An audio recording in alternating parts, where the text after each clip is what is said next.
اتنی راتیں بیت جاتی ہیں لیکن یہ رات ہر لمحے کے ساتھ رحمتیں ہماری جھولی میں ڈال رہی ہے۔ خوش بختیوں، خوش نصیبیوں اور فیروز بختیوں کی چما چم برسات ہے جو ہم اپنے دامن میں سمیٹ رہے ہیں۔ آج سے صدیاں قبل اسی شب نور کے جھرمٹ میں میرے اور آپ کے آقا و مولا وہاں تک گئے جہاں کسی کا خیال بھی نہیں جاتا۔ کوئی فلک تے رہ یار گیا، کوئی جا سدرا تے ہار گیا، ایک کالیاں زلفاں والا سی جڑا عرش تو نہیں لنگ پارا۔ معراج عروج سے نکلا ہے۔ معراج اس میں اعلیٰ کا صیغہ ہے تو اس کا مطلب ہے اوپر چڑھنے کا زینہ۔ سیڑھی کو معراج کہتے ہیں۔ ایک نورانی سیڑھی تھی جس کے ذریعے حضور آسمان تک اور پھر وہاں سے آگے تشریف لے گئے۔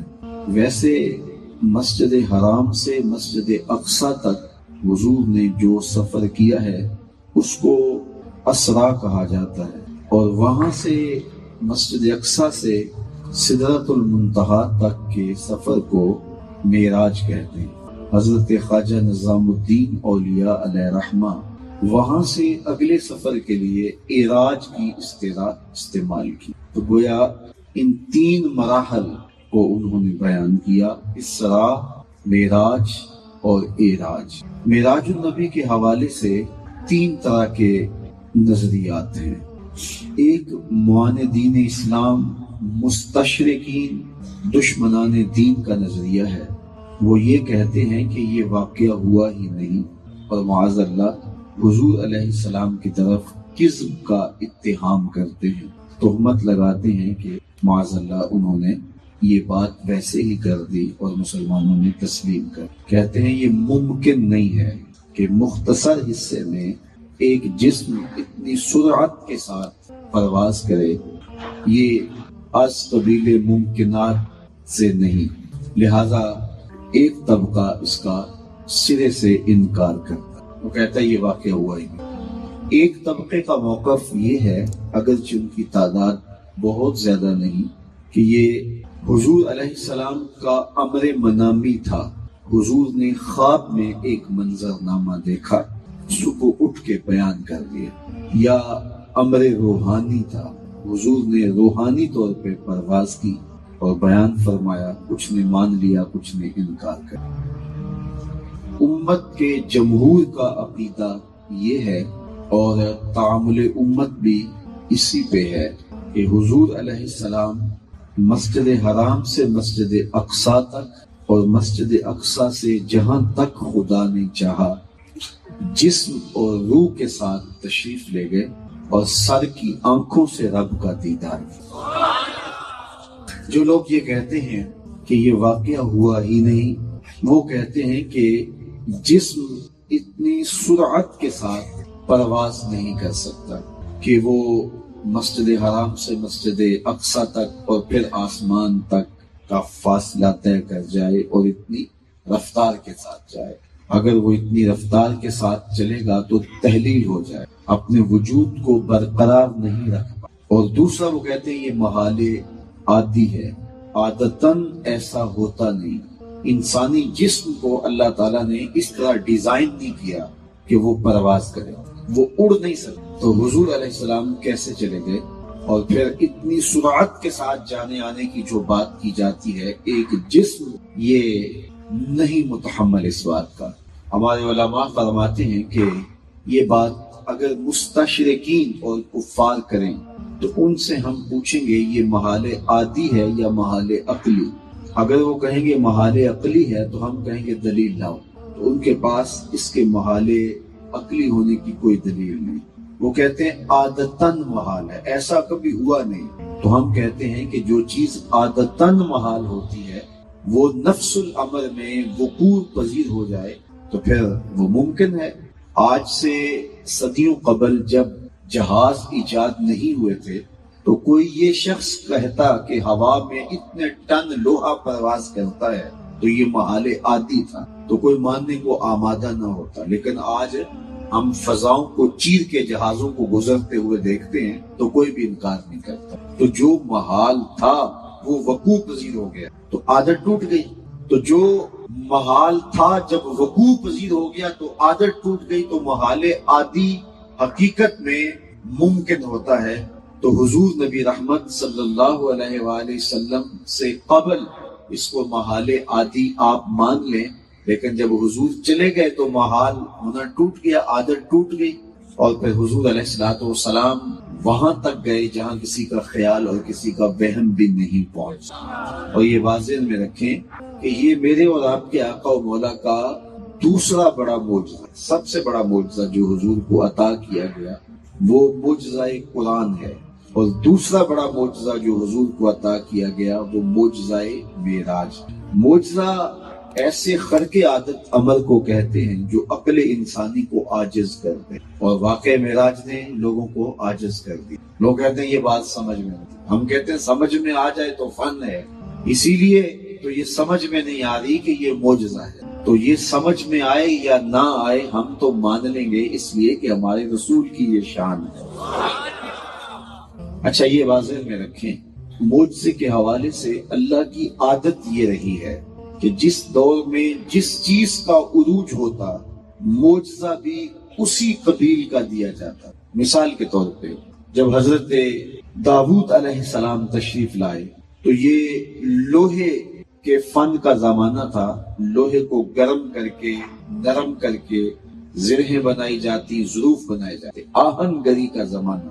تو اللہ تعالیٰ نے حضرت داؤد کو یہ معجزہ دیا کہ وہ لوہے کو ہاتھ میں لیتے تھے، موم کی طرح نرم ہو جاتا تھا. پھر جو شکل صورت آپ دینا چاہتے وہ اسے دے دیتے. تو جو چیز بطور فن لوگوں کو حاصل تھی وہ حضرت داؤد علیہ السلام کو بطور معجزہ دی. اسی طرح جب حضرت عیسیٰ، حضرت موسیٰ علیہ السلام، حضرت عیسیٰ علیہ السلام، حضرت یوسف علیہ السلام اور دیگر انبیاء تشریف لائے تو ان کی زندگی اور ان کے ادوار دیکھ لیجئے اور اس دور کے معجزات کو ملاحظہ کیے. مثال کے طور پہ جب حضرت موسیٰ علیہ السلام تشریف لائے ہیں تو یہ جادوگری کے فن کا زمانہ، ایک سے بڑھ کر ایک جادوگر تھا.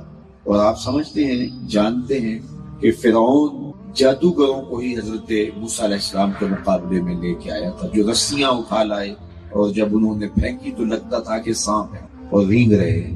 تو حضرت موسیٰ علیہ السلام نے پھر اللہ کے حکم سے عصا ڈالی. تو جب جادوگری کا زمانہ تھا تو اللہ تعالیٰ جل شانہ نے حضرت موسیٰ کو جو معجزہ دیا وہ کرشماتی عصا تھا، جو کبھی چھوٹا ہو جاتا تھا، کبھی بڑا ہو جاتا تھا، کبھی پتے چھاڑتے، کبھی بکریاں آتی، رات کو روشنی دیتا، ٹیک لگا کے آپ اس پہ استراحت بھی کر لیتے، اور ضرورت پڑتی تو اژدہا بن جاتا. منو ٹنو رسیاں جادوگروں کی پھینکی ہوئی نگل لیتا، سمٹتا تو پھر عصا کا عصا، قد بھی نہیں بڑھتا، وزن بھی نہیں بڑھتا، حجم بھی نہیں بڑھتا. تو جب جادوگری کا عروج تھا تو معجزہ ایسا دیا گیا جو جادو کے فخر کو توڑ رہا.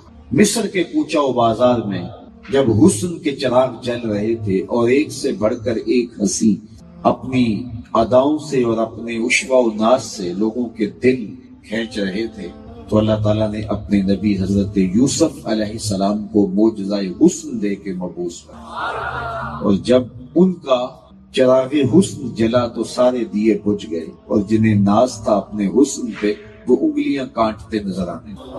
طب یونانی نے جب عروج پایا، حکیم جالیدوس، حکیم افلاطون، حکیم بقراط، حکیم سقراط اور بڑے بڑے اطباء یونان نے طب میں ہر مرض کا علاج دریافت کر لیا، لیکن 3 امراض کا ان سے علاج نہیں ہو سکا. مادرزاد اندھے کی آنکھوں میں روشنی نہیں بھر سکتے تھے، کوڑی کے جسم کو شفا نہیں دے سکتے تھے، تیسرا ان کے پاس موت کا علاج نہ ہو سکتا. باقی ہر مرض کا انہوں نے علاج دریافت کر لیا. جب طب کا جادو سر چڑھ کے بول رہا تھا تو حضرت عیسیٰ علیہ السلام ان 3 مرضوں کا علاج لے کے کوڑی کے جسم پہ ہاتھ پھیرتے شفا ہو جاتی، نابینا کی آنکھوں پہ انگلی رکھتے نور اتر آتا، مردے کو ٹھوکر مارتے وہ اٹھ کے باتیں کرنے لگ جاتے.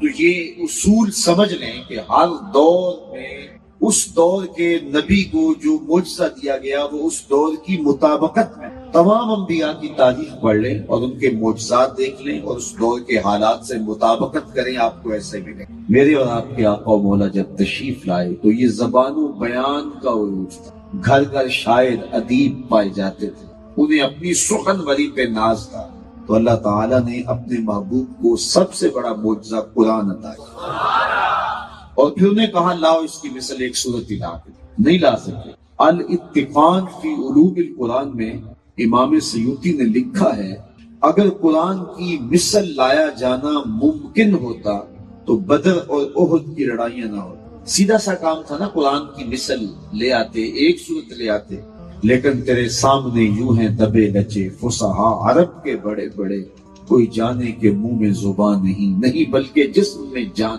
کسی کے اندر ہمت ہی نہیں ہے کہ وہ قرآن کی۔ تو یہ جب طے ہو گیا کہ ہر دور کی اٹھان جو تھی، ہر دور کا جو بانگ پن تھا، نبی کا معجزہ اس کے توڑ پہ اور اس پر تفوق ثابت کرتا ہوا دیا گیا۔ میرے اور آپ کے آقا و مولا جب تشریف لائے زبان و بیان کا عروج تھا تو قرآن دیا، لیکن حضور کا دور مختصر دور نہیں تھا، قیامت تک دور میرے حضور کا ہی ہے، اس لیے صرف ایک زبان و بیان میں عروج نہیں پانا تھا، قیامت تک مختلف ادوار میں مختلف چیزوں کا بانگپن ہونا تھا۔ لہٰذا اللہ نے اپنے محبوب علیہ السلام کو کئی معجزات دیے۔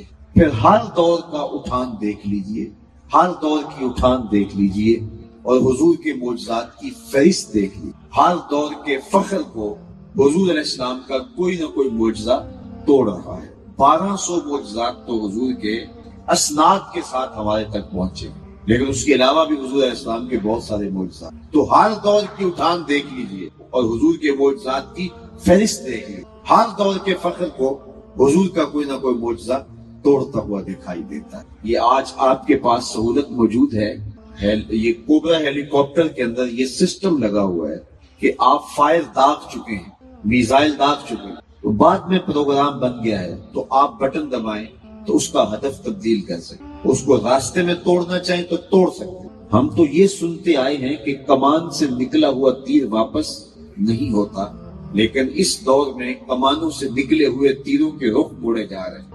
آئیے حضور کی دہلیز پہ چلتے ہیں۔ حضرت عبداللہ ابن عباس رضی اللہ تعالیٰ عنہ فرماتے ہیں ایک دیہاتی حضور کی خدمت میں حاضر ہوا، عرض کی حضور میں تو آپ کو اللہ کا رسول تب مانوں گا اگر یہ سامنے والی کھجور کا پکا ہوا پھل آپ کی نبوت کی گواہی دے۔ فرمایا پھر تم مان جاؤ گے؟ اس نے کہا انکار کی گنجائش ہی نہیں رہے گی۔ حضور علیہ السلام نے اشارہ کیا، وہ پھل ٹوٹا اور حضور کے قدموں میں آیا اور حضور کی رسالت کی گواہی۔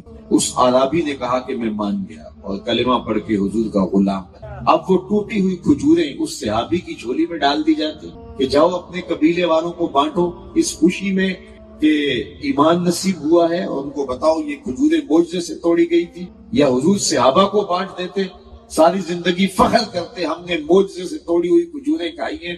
لیکن حضور جانتے تھے کہ قرب قیامت میں میزائلوں کے رخ موڑے جائیں گے، کمانوں سے نکلے ہوئے تیر واپس ہوں گے۔ حضور اس کھجور کے گچھے سے مخاطب ہو کے فرمایا تجھے جس کام کے لیے بلایا تھا وہ کام تو ہو گیا، اب واپس جا کے شاخ سے جڑ بھی جا۔ صرف توڑنا نہیں جانتے، جوڑنا بھی جانتے۔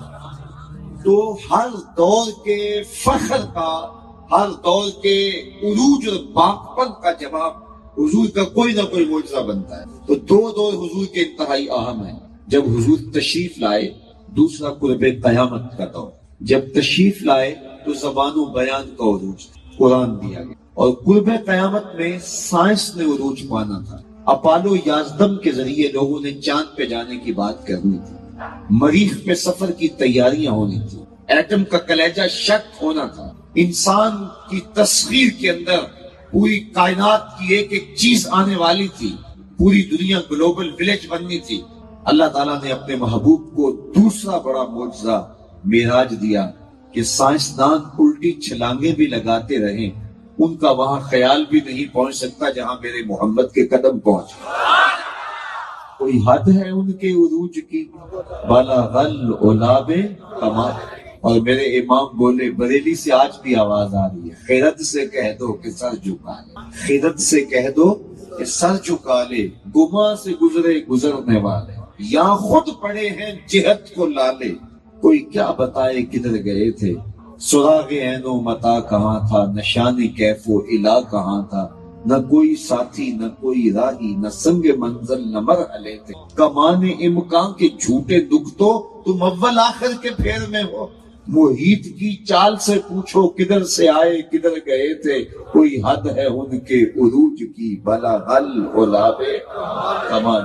تو وہ رفتیں میرے حضور کو ملی جو کسی کا گمان بھی نہیں ہو سکتا، جو کسی کے تخیل اور کسی کے تصور تک بھی نہیں۔ اور اگر یہ بات کہی جائے کہ اتنی سرعت کے ساتھ حضور کیسے چلے گئے اور کیسے آ گئے، اس کا جواب امام راضی علیہ الرحمہ نے بڑی خوبصورتی کے ساتھ دیا۔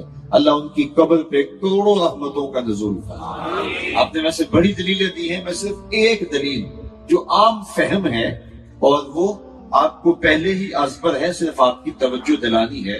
آپ فرماتے ہیں کہ کہا جاتا ہے کہ اتنی سرعت کے ساتھ حضور کیسے گئے اور کیسے پلٹ آئے۔ کہا کہ حضور تو حضور ہیں۔ حضرت سلیمان علیہ السلام نے کہا مجھے تخت بلقیس چاہیے، تو ایک جن نے کہا حضرت میں حاضر کر دیتا ہوں۔ پوچھا کب تک پیش کرو گے؟ کہا مجلس برخاست ہونے سے قبل۔ صبح کا وقت تھا اور چاشت کے وقت کے بعد تک یہ مجلس باقی رہتی، گویا 3-4 گھنٹے کا وقت اس نے دیا۔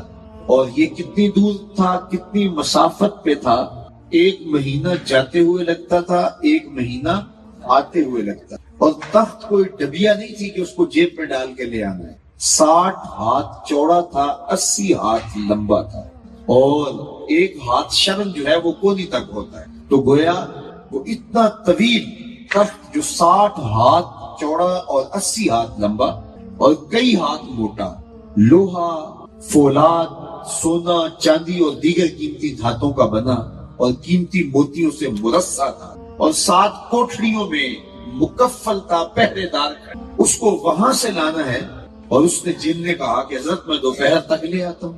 بہت بڑی بات تھی نا، لیکن حضرت سلیمان نے کہا قرآن اٹھائیے، نہیں مجھے اس سے بھی پہلے چاہیے۔ شان ہے اللہ کے، کہا مجھے اس سے بھی پہلے چاہیے۔ پھر کیا ہوا؟ قال الذی عندہ علم من الکتاب، پھر وہ اٹھا جس کے سینے میں زبور کا علم تھا۔ آصف بن برخیہ نام تھا، آپ کا خالہ زاد بھائی تھا یا بانجا تھا، آپ کا امتی تھا، اسم اعظم کا عالم تھا۔